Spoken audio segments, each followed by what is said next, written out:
함께 기도하겠습니다. 사랑과 은혜가 풍성하신 하나님 아버지 감사합니다. 아버지, 우리가 너희가 말씀에 기갈의 때가 온다고 하였사온데 아버지, 우리가 살면서 하나님의 말씀을 정말 사모하는 그런 삶을 살게 하여 주시옵소서. 아버지, 특별히 이 시간에 하나님의 말씀을 사모해서 나온 우리 성락교회 한 분 한 분을 하나님께서 특별히 사랑하시사 아버지, 이 시간에 선포되는 말씀 가운데 아버지 정말 은혜 받고 아버지, 내가 결단하면서 우리 성락교회를 향하여 내가 기도하면서 살겠습니다. 하나님, 내가 말씀을 향하여 하나님 앞에서 무릎 꿇고 아버지, 내가 기도하면서 겸비하는 마음으로 살겠습니다 라고 결단하는 귀한 시간 되게 하여 주시옵소서. 아버지, 우리 사랑하는 담임 목사님께서 정말로 이 교회를 위해서 물심양면 항상 기도하시고 오늘도 먼 곳에 출타하였다가 아버지, 우리 사랑하는 아버지 양을 잃어 아버지 정말로 낙심하고 마음이 많이 아픈 가운데 있사오나 아버지, 그럼에도 불구하고 아버지 정말로 육신 가운데 정말로 지치지 아니하고 항상 최선을 다해서 아버지 이렇게 교회를 섬기고 아버지, 그리고 우리 교인들을 아버지 사랑하면서 섬길 때 아버지, 우리가 그 마음을 함께 공유하면서 아버지, 우리가 서로 의지하고 우리가 성락교회라는 한 이름 안에서 그리스도의 아버지 피로 산 이 성락교회를 사랑하는 마음으로 우리가 서로 기도해주고 아버지, 우리가 서로 의지하면서 살아가는 저희들 되게 하여 주시옵소서. 아버지, 특별히 아버지 이 시간에 선포되는 말씀이 하나님께서 기뻐하시는 말씀 되게 하여 주시옵시고 또 우리가 주일을 또 그 주일의 말씀을 또 받는 그날까지 살아갈 수 있는 힘과 능력 되게 하여 주시옵소서. 예수님 이름으로 기도드렸습니다. 아멘. 오늘 우리에게 주시는 하나님 말씀은 출애굽기 4장 1절에서 9절 말씀입니다. 우리 한 절씩 교독하도록 하겠습니다. 모세가 대답하여 이르되 그러나 그들이 나를 믿지 아니하며 내 말을 듣지 아니하고 이르기를 여호와께서 내게 나타나지 아니하셨다 하리이다.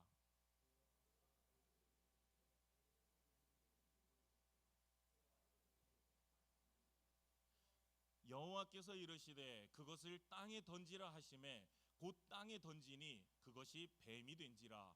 모세가 뱀 앞에서 피하매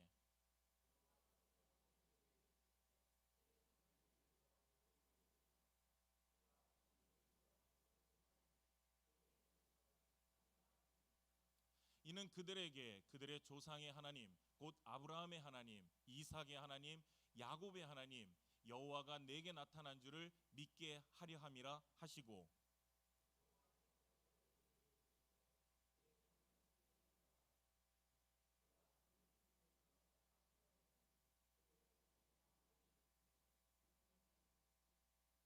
이르시되 내 손을 다시 품에 넣으라 하시매 그가 다시 손을 품에 넣었다가 내어 보니 그의 손이 본래 살로 되돌아왔더라.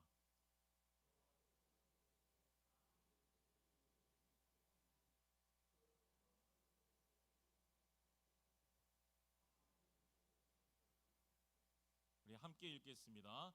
그들이 이 두 이적을 믿지 아니하며 내 말을 듣지 아니하거든 너는 나일 강물을 조금 떠다가 땅에 부으라. 내가 떠온 나일 강물이 땅에서 피가 되리라. 아멘. 자, 우리 좌우 옆에 앞뒷분하고 이렇게 한번 인사하면 좋겠습니다. 오늘 말씀 제목이 기적이 필요합니다거든요. 그래서 우리 기적이 있으시길 바랍니다 그러면서 한번 인사하면 좋겠습니다. 기적이 있으시길 바랍니다. 네, 기적이 별로 안 필요하신 것 같습니다. 아기가 없어서 기적이가 안 필요하신가요? 네.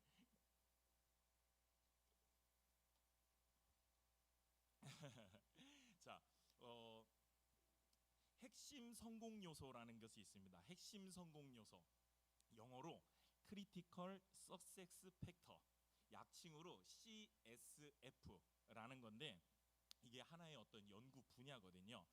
자, 과거에 지능지수 IQ가 어떤 성공을 하는데 아주 중요한 성공의 척도였다 그랬더니 조금 지나니까 이제는 EQ, 그래가지고 감성지수가 중요하다 그러더니 요새는 AQ라고 해가지고 역경지수라는 게 중요하다 이렇게 말합니다.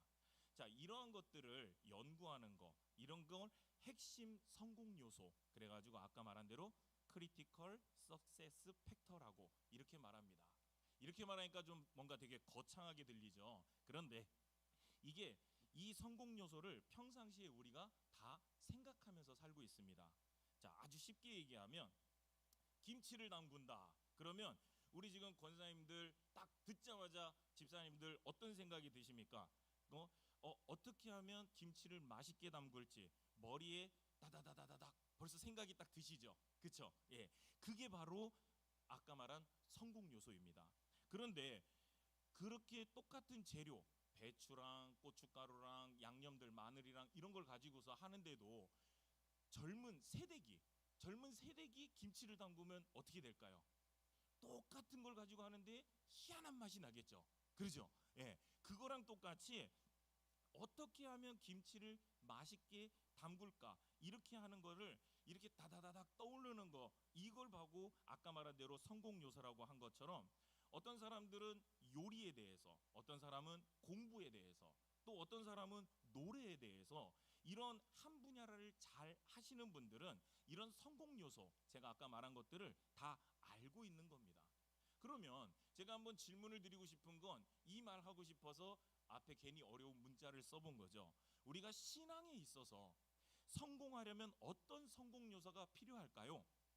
이런 질문을 받으면 머릿속에 다다다다 하고 아까 김장하는 것처럼 떠올라야 된다라는 거죠.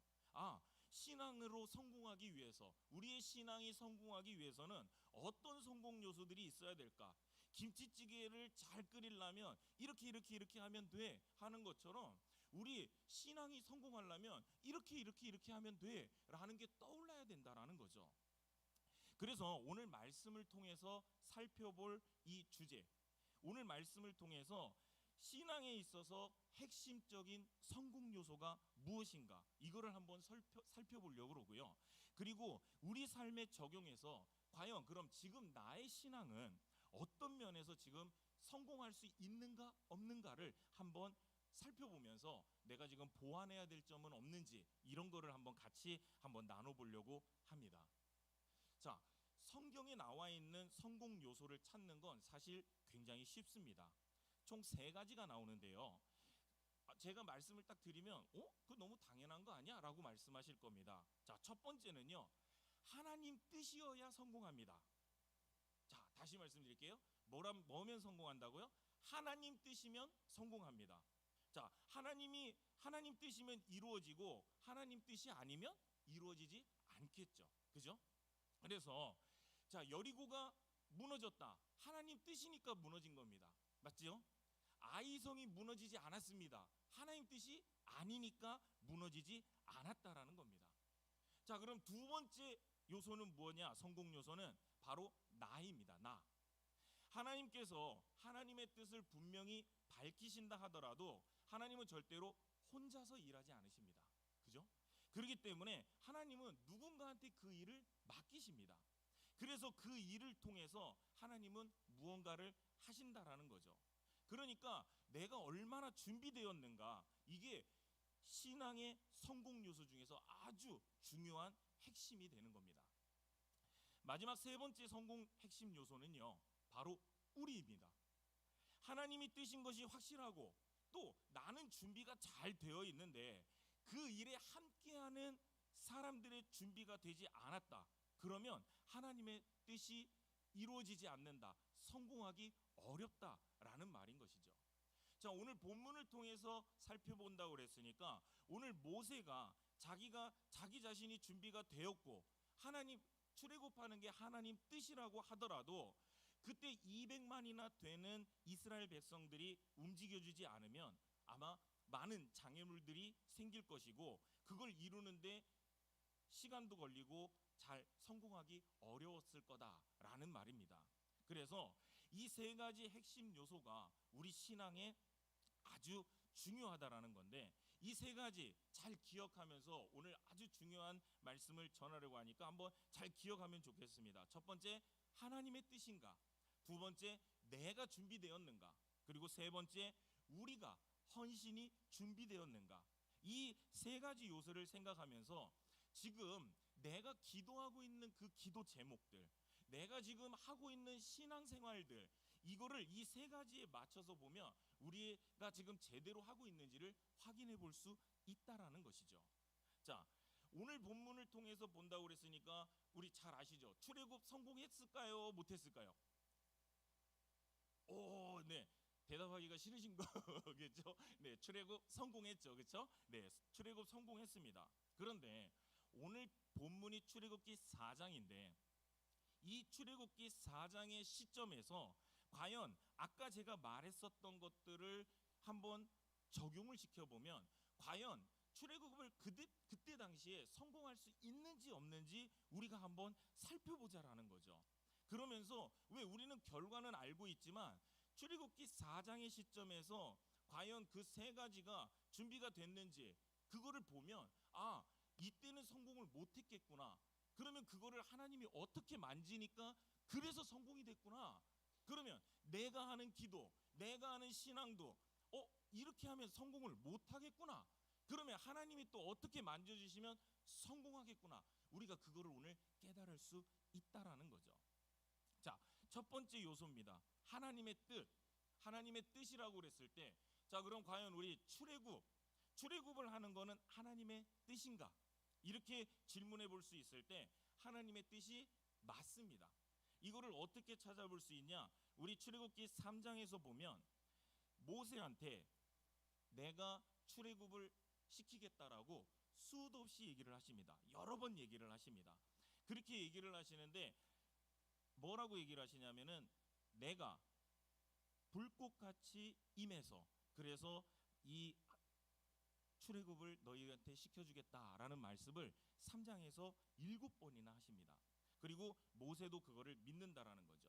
그리고 두 번째는 내가 준비되었는가 그럴 때 이 본문에서 내가 누구죠? 모세겠죠. 그렇죠? 그럼 모세가 준비되었는가라고 이제 그거를 봐야 된다라는 거죠. 그러면 우리가 볼 때 모세는 어떻게 됐습니까? 40년이나 애굽에서 최고의 왕실 교육을 받았었고 그리고 또 40년 동안 광야 생활을 했기 때문에 그는 이미 준비가 다 되었다라고 우리는 보통 그렇게 생각하고 있습니다. 그런데 10절을 읽어보면 제가 지금 방금 얘기한 거랑 좀 사실이 다릅니다. 10절 말씀을 제가 읽어드리면 모세가 여호와께 아뢰되 오 주여 나는 본래 말을 잘 하지 못하는 자이니이다. 모세가 이렇게 말합니다. 자기가 말을 좀 못하고요. 하나님 그래서 저 준비가 안 됐어요. 그러면서 13절에 또 이렇게 말합니다. 오 주여 제가 준비가 안 됐으니까요. 보낼 만한 자를 보내소서. 그러면서 자기가 준비가 안 됐다라고 얘기를 합니다. 또 3장에서도 한두 번 얘기한 게 아니라 뭐라고 얘기하냐면 네가 가가지고서 출애굽을 시켜라. 그랬더니 아니 제가 그걸 어떻게 그런 일을 합니까? 그리고 제가 만약에 가면은요 저들이 하나님이 나를 보냈어 라고 그러면 야 네가 보낸 그 하나님 이름이 뭔데? 라고 물어볼 겁니다. 그럼 제가 뭐라고 대답해야 되죠? 이러한 핑계들을 대면서 봤을 때 이 출애굽기 3장과 4장을 보면 모세가 준비가 되지 않았다라는 걸 우리가 알 수 있습니다. 세 번째 요소 우리. 그러면 이 우리는 누구겠습니까? 이스라엘 백성들이죠. 이때 당시 이스라엘 백성들이 준비가 되었을까요? 그럴 때 오늘 1절을 보면 이렇게 말합니다. 모세가 대답하여 이르되 그러나 그들이 나를 믿지 아니하며 내 말을 듣지 아니하고 이르기를 여호와께서 내게 나타나지 아니하셨다 하리이다. 이게 무슨 말입니까? 지금 모세는 이 출애굽을 하는 게 하나님의 뜻인 것을 믿고 의심이 없어서 그래가지고 누구한테 나갔습니까? 이스라엘 백성들한테 지금 나아갔죠. 그래서 야 지금 하나님이 니네 출애굽하래. 그랬더니 지금 뭐라고 그럽니까? 뭔 소리라는 거야? 너 잘못 들은 것 같아. 말도 안 되는 소리를 하고 있어. 그러면서 우린 여길 떠날 수 없어라고 지금 오늘 본문 4장 1절에서 말하고 있다라는 거죠. 그럼 뭡니까? 이스라엘 백성들이 준비가 됐습니까? 안 됐습니까? 준비가 안 됐습니다. 그러면 제가 아까 말한 대로 성공 요소들을 세 가지를 봤을 때 하나님의 뜻은 맞는데 지금 모세도 준비가 안 됐고 그리고 이스라엘 백성도 준비가 안 됐습니다. 그럼 과연 그때 출애굽을 하면 성공을 할 수 있을까요? 성공 못 한다라는 거죠. 그러면 성공을 못하는 그 상황에서 하나님께서 실패할 이 상황에서 어떻게 이들을 만지셨고 어떻게 준비하셨길래 우리가 알듯이 출애굽이 성공을 했는가, 이거를 우리가 살펴보자라는 거죠. 자, 원래는 하나님이 어떤 분이십니까?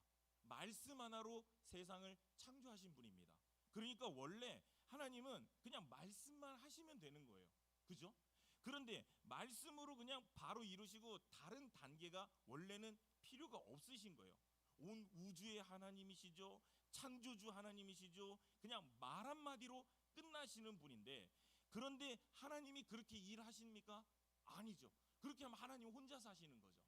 하나님은 우리랑 같이 사시기 때문에 하나님은 단계를 거쳐서 일하시고요, 사람을 사용해서 일하시고요, 그리고 하나님은 하나님께서 이 행하시는 방법들이 있다라는 거죠. 그래서 우리가 지금 그런 단계들을 배워보자라고 하는 겁니다. 자, 아까 말한 대로 이 출애굽이 하나님의 뜻이다라는 거는 제가 더 강조하지 않더라도 출애굽기 3장에 몇 번 나온다? 7번이 나옵니다. 내가 내 백성 이스라엘 자손을 애굽에서 인도하여 내겠다.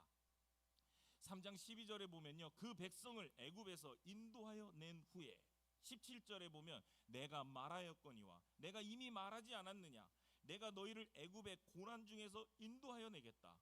18절에도요, 광야로 가도록 허락하소서 등등등등 하면서 3장에만 몇 번을 얘기를 하냐면 계속해서 출애굽을 시키겠다고 7번을 말씀을 하십니다. 4장에서도 말씀을 하시고요, 5장에서도 반복해서 말씀을 하십니다. 그래서 출애굽이 하나님의 뜻이라는 것, 이거에 대해서는 더 이상 제가 더 말할 필요는 없습니다. 다만 무슨 말을 하고 싶으냐면요, 여러분, 우리가 살면서 하나님 뜻을 아는 게 어렵습니까? 하나님 뜻을 모르겠다라고 그러는 분들이 많은데, 성경 말씀만 봐도요, 하나님이 반복해서 말씀하시고 하는 게 굉장히 많습니다. 출애굽을 시킬 때만 말을 많이 하신 게 아니라 너희가 서로 사랑하라라고 하는 것들부터 정말 많은 부분에서 하나님이 반복해서 말씀해 주셨다라는 거죠. 그래서 우리가 성경 말씀만 봐도 하나님의 뜻을 확인하는 게 별로 어렵지 않다라는 겁니다. 그럼 두 번째, 모세가 그 일을 아까 할 준비가 안 되었다라고 제가 얘기했었습니다. 모세가 자꾸 제가 누구길래 이런 걸 합니까? 제가 입이 굳어서 못합니다. 아까 10절에 말한 것처럼. 그런데 이 본문을 읽고 모세가 제가 입이 혀가 둔하고 뻣뻣합니다 라고 말하니까 그냥 단순히 핑계라고 생각하시는 분들이 많은데, 실제로 많은 학자분들은 그렇게 생각하지는 않습니다. 모세가 실제로 입이 뻣뻣하고 실제로 말을 잘 못했을 거라고 말합니다. 왜 그러냐면 모세가 이집트를 떠나온 지 몇 년 됐죠? 그러니까 모세가 이집트에서 몇 년 살았었습니까? 40년 살았었죠. 그죠? 그런데 거길 떠나와 가지고 광야에서 몇 년 있었죠? 40년 있었습니다. 그러니까 이집트 말 안 한 지 40년 됐어요. 그리고 사람들하고 말 잘 안 하고 누구랑 같이 있었죠? 광야에서 양치고 있었습니다. 양하고 아무리 말을 많이 해봐야 별말 안 하고 그러다 보니까 내가 지금 해야 되는 임무가 뭡니까? 이집트 왕 앞에 가가지고 애굽 왕 앞에 가가지고서 애굽 신하들하고 가가지고 우리 이스라엘 백성을 내가 데려가겠습니다 막 이런 말을 유창하게 해야 되는데, 말을 안 한 지 오래되니까, 우리 언어 해보신 분들은 알지만 영어도 잘 안 쓰고 외국어 잘 안 쓰면 잊어버려집니다. 그죠? 그러한 것처럼 그런 부분에서 자꾸 자신 없어 했었다라는 거죠. 우리 교회에서 많이 그러죠. 아유, 집사님, 권사님 이거 좀 한번 해주세요. 아유, 전 못해요. 저는 안 돼요. 그러는 것처럼 지금 모세한테 출애굽 좀 하라고 그러니까 아유, 하나님 전 못해요. 전 안 돼요. 지금 그렇게 하고 있다라는 거죠. 그래서 지금 11절, 12절에 보면 하나님이 그러니까 핑계대는 모세한테 이렇게 말합니다. 여호와께서 그에게 이르시되 누가 사람의 입을 지었느냐, 누가 말 못하는 자나 못 듣는 자나 눈 밝은 자나 맹인이 되게 하였느냐, 나 여호와가 아니냐? 이제 가라. 내가 내 입과 함께 있어서 할 말을 가르치니라. 그러면서 하나님께서 모세가 이 일을 할 수 있도록 격려해주고 계시는 거죠. 내가 너랑 함께 해줄게. 내가 모든 걸 창조한 하나님이야. 그러니까 내가 네 옆에 있어줄게. 내가 너의 입과 함께 해줄 테니까, 내가 할 말을 가르쳐 줄 테니까, 그러니까 좀 가라고 이렇게 격려를 해준 거죠. 그러면 모세가 이쯤에서는 좀 눈치를 채고, 아 그렇습니까? 그럼 제가 한번 해보겠습니다 하나님, 이래야 되는데, 또 눈치 없이 또 13절에 뭐라고 했다고 그럽니까? 하나님, 보낼 만한 자를 보내시고 저는 아닙니다. 또 그러는 거죠. 우리 교회에서도 몇 번을 권해도 안 한다고 그러면 정말 가슴이 아프고 속이 터지죠.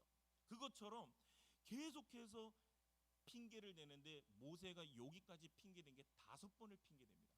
못한다고 5번을 핑계댄 거예요. 그러니까 하나님이 이젠 화를 내세요. 14절에 보니까 여호와께서 모세를 향하여 노후하여 이르시되, 레위 사람 네 형 아론이 있지 아냐? 그가 말 잘하는 것을 내가 아노라. 그가 너를 만나러 나오나니 그가 너를 볼 때 그의 마음에 기쁨이 있을 것이라. 하나님이요, 이제 모세한테 화를 내시면서, 야 그럼 내가 도저히 안 되겠으니까 네 형 아론을 준비해 줄게, 이렇게 얘기합니다. 아론이 어떤 사람입니까? 모세를 갈대상자에다가 떠내려 보내놓고 아론은 계속 어디에서 살았죠? 계속 애굽에서 계속 살고 있었던 사람이에요. 그러니까 말도 잘하고 이집트 말도 당연히 잘했겠죠. 인간적인 생각으로는 당연히 그랬을 것입니다. 그런데 여기서 하나님이 정말 멋지신 건 뭐라고 그러냐면, 그가 네 입을 대신하기는 할 건데 너는 그에게 하나님같이 되리라. 아론한테 영광을 주지 않겠다고 그래요. 네가 지금, 나는 모세 너를 통해서 일할 거니까 아론한테 너는 하나님같이 될 거라고 그럽니다. 우리가요, 하나님 일할 때 우리를 이렇게 존귀하게 생각해 주시고요, 우리가 하나님 앞에 순종할 때요, 하나님이 우리를 이렇게 귀히 여겨 주십니다. 그래서 제가 여러분들한테 말씀드리고 싶은 건요, 우리가 좀 부족하고 내가 좀 부족하다고 생각하고요, 내가 좀 연약하고 내가 좀 모자라다고 생각이 좀 들더라도요, 오늘 말씀 듣고 나서 하나님 뜻이라고 확신만 들면은요, 그죠? 뛰어들겠다고요, 결단하겠다고요, 그냥 한번 해보겠다고 그렇게 결단하시기를 주님의 이름으로 권해드립니다. 그게 지혜로운 거예요. 우리는 뛰어들어야 됩니다. 그래서 우리가 뛰어들면은 하나님이 뭐 해주십니까? 능력 주시죠, 힘 주시죠, 기회도 열어주시죠, 또 사람도 붙여주십니다. 하나님께서 다 해주시는 거죠. 이게 지금 우리가 성경에서 다 보고 배울 수 있는 거지 않습니까? 그래서 하나님의 뜻을 이루는 아주 중요한 방법을 지금 우리가 모세를 통해서 봤다. 그래서 하나님이 도와주신다, 사랑해 주신다, 은사도 주신다, 능력도 주신다, 기회도 주시고, 이렇게 아론을 붙여주시는 것처럼 사람도 붙여주시고, 재정이 부족하면 재정도 주실 것이고, 하나님이 다 도와주실 것이라는 확신을 가지시기 바랍니다. 마지막 3번째입니다. 자, 그러면 이스라엘 백성들이 어떻게 준비가 되었나? 아까 준비가 안 되어 있었다고 그랬습니다. 그런데 이제는 이스라엘 백성들을 하나님이 준비를 시키는데, 이게 오늘 설교 제목이고 가장 중요한 부분입니다. 기적이 필요하다라는 거죠. 기적을 3개를 지금 연달아서 보여주셨는데요, 첫 번째 기적은 3절 말씀에 보니까 여호와께서 이르시되 그것을 땅에 던지라 하시니 곧 땅에 던지니 그것이 뱀이 된지라. 네, 뱀이 됐습니다. 지팡이를 던졌더니 뱀이 됐는데, 그랬더니 모세 반응이 어땠습니까? 모세가 뱀 앞에서 피했습니다. 와, 광야에서 40년을 살면서 모세가 뱀 처음 봤을까요? 아유, 많이 봤을 겁니다. 그런데 모세가 피할 정도면 이 뱀이 어떤 뱀이었냐? 맹독을 가진, 그죠? 모세가 봐도 깜짝 놀랄 그런 뱀으로 변했다라는 거죠. 그때 당시에 그 맹독을 가진 독사는 애굽 문화에서 우상으로 섬김을 받는, 맹독을 가진 독사들은 우상으로 섬김을 받던 그러한 뱀들이었었습니다. 그래서 첫 번째 이적을 그걸로 보여주시고요, 두 번째는 뭘 보이셨죠? 손을 품 안에 넣어라. 넣었다 꺼내니까 어떻게 되죠? 나병이 생겼다가 없어졌다 그러죠. 이 두 가지 이적을 다 보여주신 다음에 하나님이 8절에 이렇게 말씀해 주십니다. 만일 그들이 너를 믿지 아니하며 그 처음 표적의 표징을 받지 아니하여도, 자, 하나님께서 기적을 보여주셨는데도요, 지팡이가 뱀이 되고요, 그리고 나병이 되는 거, 이 고치는 거를 두 가지를 다 보여줬는데 어쩐답니까? 이걸 보여주면은 첫 번째 건 안 믿어도 두 번째 건 믿을 거라고 얘기를 해주시는 거죠. 그러고 나서도 또 9절에 이렇게 말합니다. 그들이 이 두 이적을 믿지 아니하며 내 말을 듣지 아니하거든 너는 나의 강물을 조금 떠다가 땅에 부으라. 내가 또 나의 강물이 땅에서 피가 되리라. 여기까지 많이 들어보셨을 겁니다. 지팡이가 뱀이 됐어요. 손에 문둥병이 피었다가 사라졌어요. 그리고 마지막으로 이 나일강이 피로 변하는 거, 이렇게 기적을 지금 하나님이 보여주시면서 저들이 이렇게 기적을 보여줘도 안 믿을 거다라고 얘기하는 이 중심에 하나님의 뜻에 뭐가 있는 겁니까? 이스라엘 백성들을 변화시키는 게 이렇게 힘들다라는 걸 하나님도 아신다라는 거예요. 사람이 변하는 게요, 오늘날의 신앙인들도 마찬가지고요, 사람이 변하는 게 이렇게 힘들다라고. 그래서 기적이 없으면 도대체 변할 수가 없다라는 걸 하나님도 아신다라는 거예요. 왜 하나님께서 이렇게 힘든, 그러니까 사람을 변화시키는 게 얼마나 힘든 일인지 이걸 잘 아시기 때문에 기적을 보여줬는데, 그런데도 이 기적이 와 신기하다, 이게 정말 그냥 믿어야 되겠다, 이런 수준의 기적이 아니었었다라는 거죠. 우리는 지금 이걸 그냥 듣고 그런가 보다 싶지만 그때 당시에는요, 아까 말한 대로 뱀신도 엄청난 우상 중에 우상이었죠. 그리고 그때 당시에 많은 신들이 있었지만 그 신들이 다른 건 다 고쳐도 못 고친다 그랬었던 게 문둥병, 나병이었었습니다. 그런데 그거를 낫는 거를 보여줬는데 그럼에도 불구하고 이들이 그걸 안 믿는다. 그런데 이거는 믿을 거다. 그랬던 게 뭡니까? 나일강. 애굽에 있어서 최고로 중요한 게 나일강이었었는데, 그러면 그 나일강을 관장하는 신이 있었겠죠. 그런데 그 신이 죽었으니까, 그 강 안에 사는 신이 죽었으니까 강이 피로 변했다라는 겁니다. 그러니까 나일강 신이 하나님 앞에 죽었다라는 것을 보여주니까 이렇게 됐을 때 그제서야 이스라엘 백성들이 준비가 되고 변했다라는 겁니다. 이게 기적이고요, 사람 마음이 변하는 게 기적이다라는 거 들어보셨고 알고 계실 겁니다.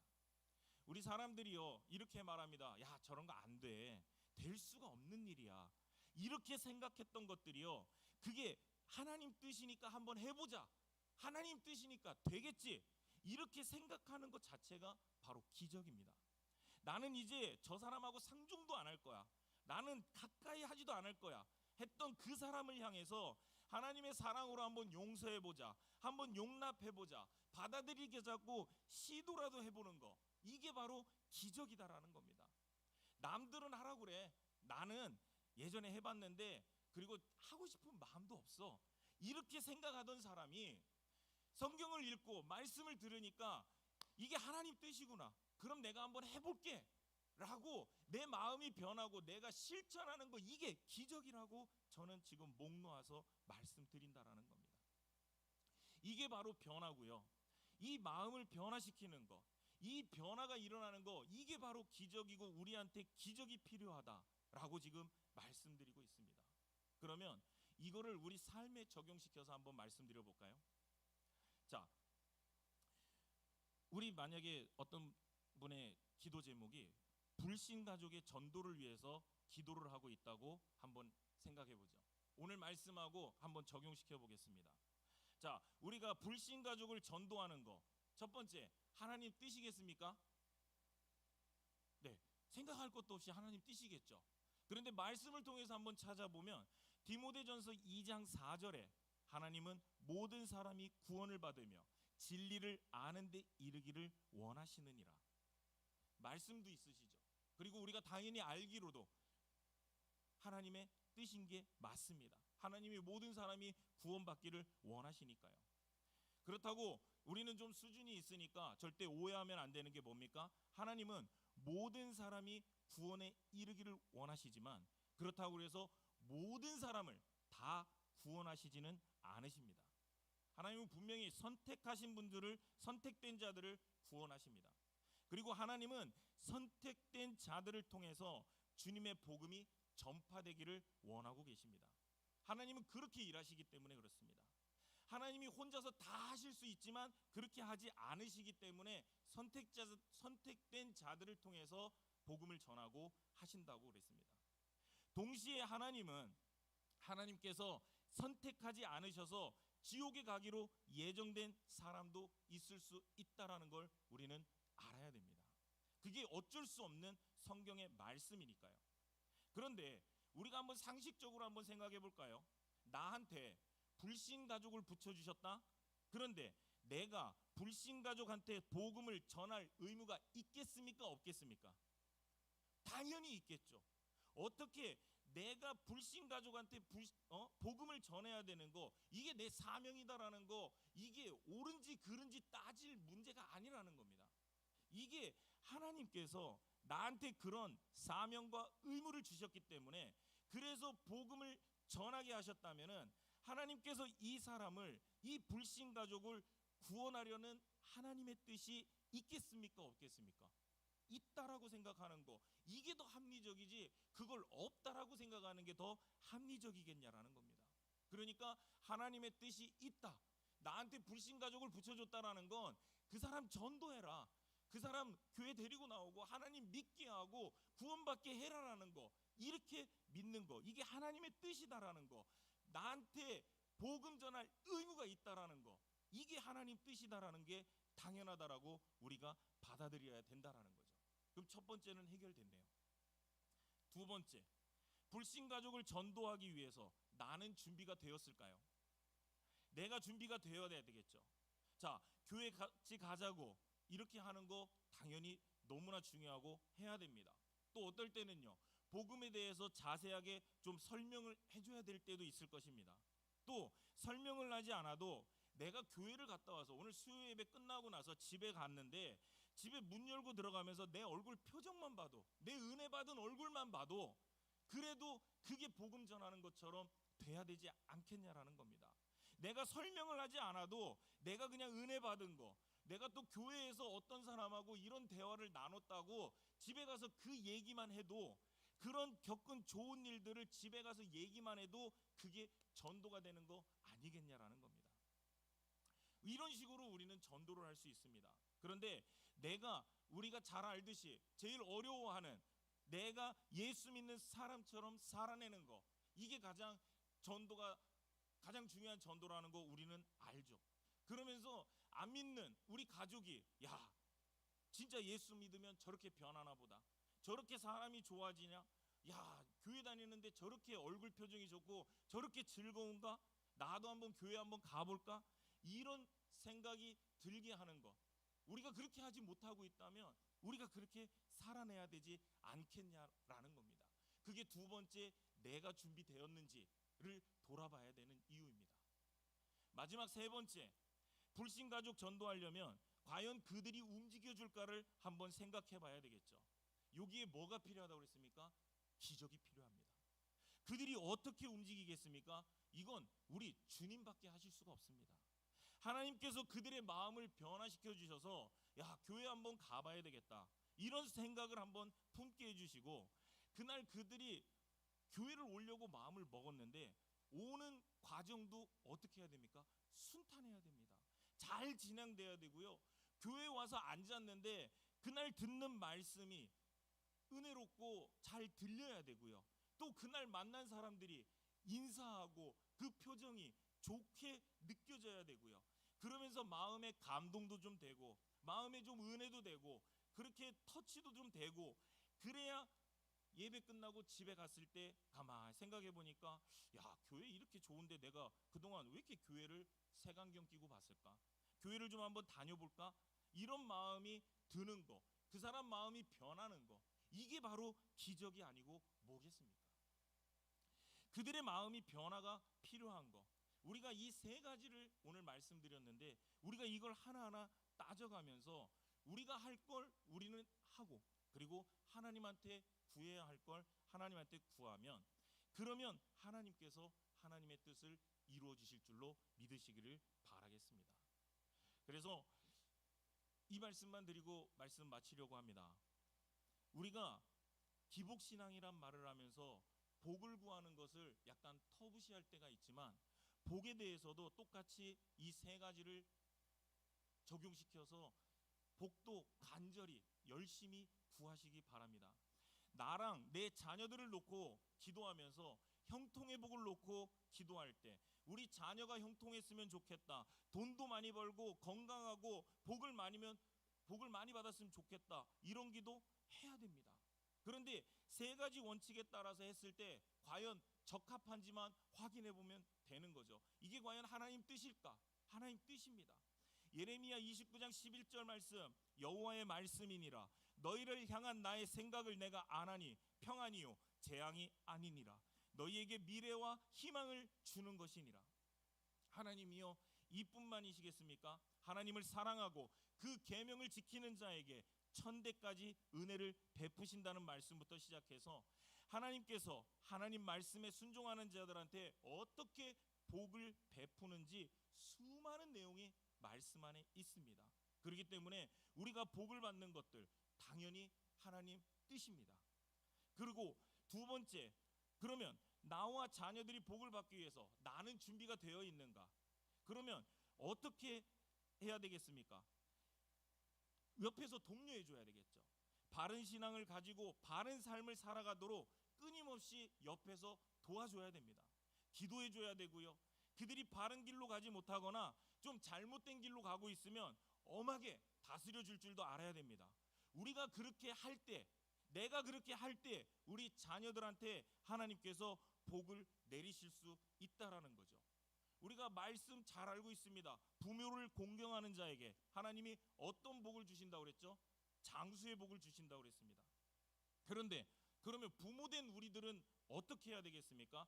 우리가 자녀들의 공경을 받을 만한 사람이 돼야 우리 자녀들이 복 받는 거 아니겠습니까? 근데 내가 공경받을 부모가 되지도 못하면 내 자녀는 복 못 받는다라는 겁니다. 그런 책임감을 가지고 내가 준비가 돼야 된다라는 거죠. 그러면 마지막 세 번째, 자녀들이 복 받기 위해서 그들은 얼마나 노력해야 되겠습니까? 아까 말한 대로 그들이 변해야 되겠죠. 그게 우리가 아무리 기도하고 아무리 애를 쓰고 아무리 그게 하나님의 뜻이고 내가 애를 써도 우리 자녀들이 엉망진창으로 살고 말을 듣지 않으면 가능합니까? 안 됩니다. 그러니까 뭐가 필요하죠? 기적이 필요하죠. 그래서 우리가 어떻게 해야 됩니까? 기도해야 되는 겁니다. 이게 기적이 필요한 오늘 말씀을 전한 이유입니다. 교회에다가 적용시키고 싶습니다. 우리 성락교회, 우리 교회가 흥해지고 바로 세워지는 거 하나님 뜻이겠습니까? 당연히 하나님 뜻이죠. 그러면 우리 성락교회를 위해서 나는 준비되었을까요? 누구는 새벽 기도도 열심히 하고 찬양도 예배도 봉사도 열심히 하는데 나는 먼 발치에서 구경만 하고 있으면 그런 사람들이 우리 성락교회에 많이 있다면 우리 성락교회가 잘 될 수 있겠습니까? 나는 우리 성락교회를 위해서 뭘 하고 있는지 얼마나 준비되고 있는지 생각해 봐야 되지 않겠냐라는 겁니다. 만약에 우리 성락교회가 새로운 어떤 시작을 해서 성공을 하고 잘 됐다. 그런데 그게 나랑은 아무 상관없는 일이라면 그게 나한테 무슨 유익이 있겠고 우리 교회가 새로운 어떤 이런 시작을 했을 때 내가 동참하려면 뭐 해야 되겠습니까? 내가 변해야 된다라는 거죠.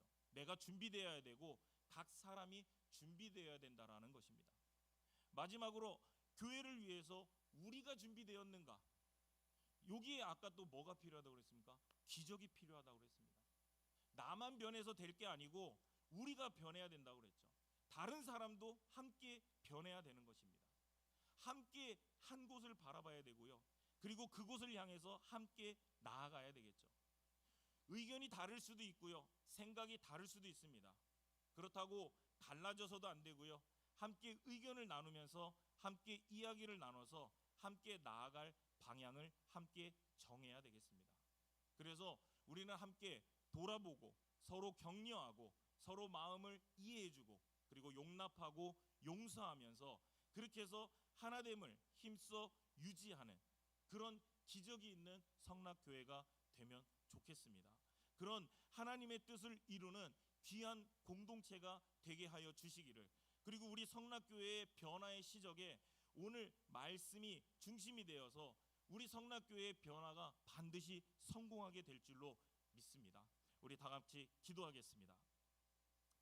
하나님, 오늘 하나님 주신 말씀에 하나님의 뜻인지가 너무나 중요하다고 합니다.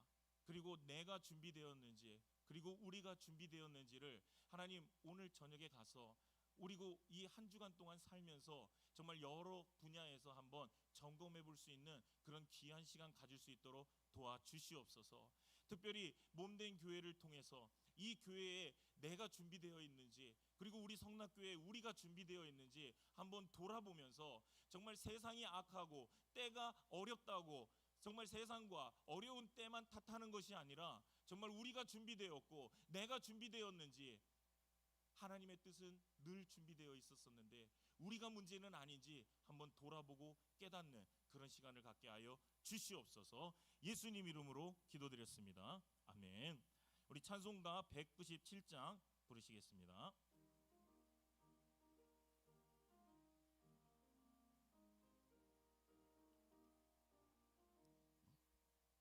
은혜가 풍성한 하나님은 믿는 자 한 사람 한 사람 어제도 오늘도 언제든지 변찮고 보호해 주시네.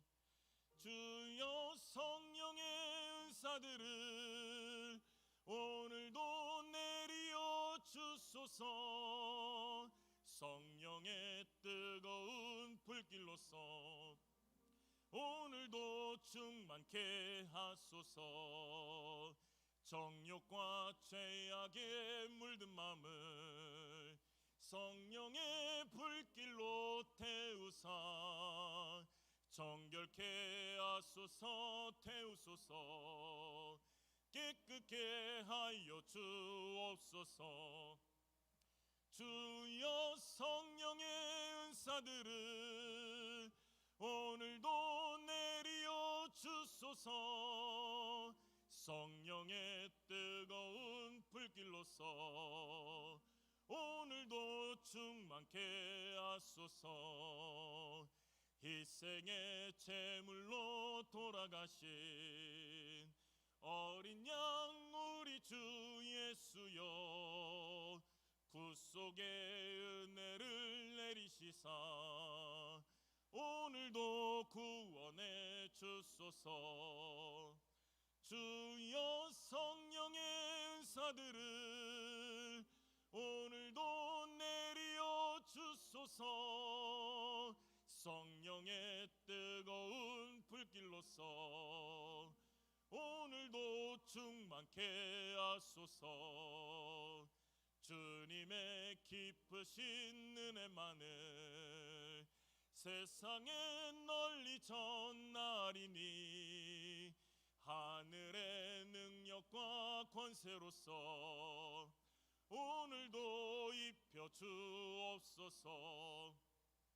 주여 성령의 은사들을 오늘도 내리어 주소서.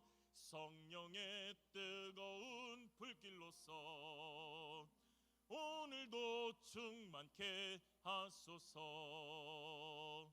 아멘. 우리 담임 목사님 나오셔서 광고와 축도 해주시겠습니다.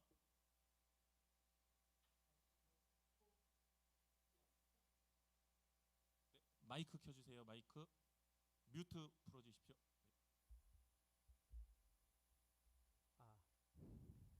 네, 날씨가 덥고 여러 가지 분장 가운데도 수요예배 기도의 자리를 지키기 위해서 나온 우리 교우님들, 하나님께서 하늘의 신령한 은혜 땅에 기름 전국 부어주시기를 축원합니다.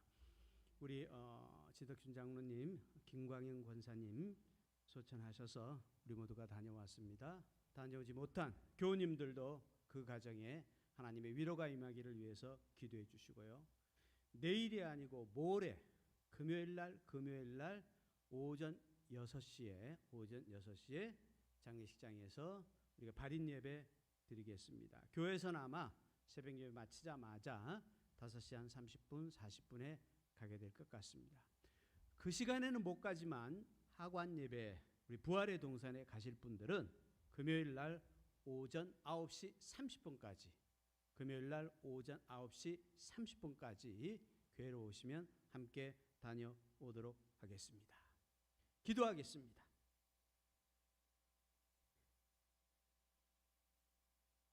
우리의 삶의 현실이 너무 어렵고 힘들어, 그리고 간절히 바라고 원하는 것이 있어 하나님의 기적이 필요합니다. 하나님의 은혜가 필요합니다. 하나님께 우리 모두가 간절히 드리는 기도가 필요합니다. 우리의 기도를 들어주셔서 우리의 삶 가운데 하나님의 은혜의 역사가, 우리의 삶 가운데 하나님의 기적의 역사가 나타날 수 있도록 은총 베풀어 주시옵소서.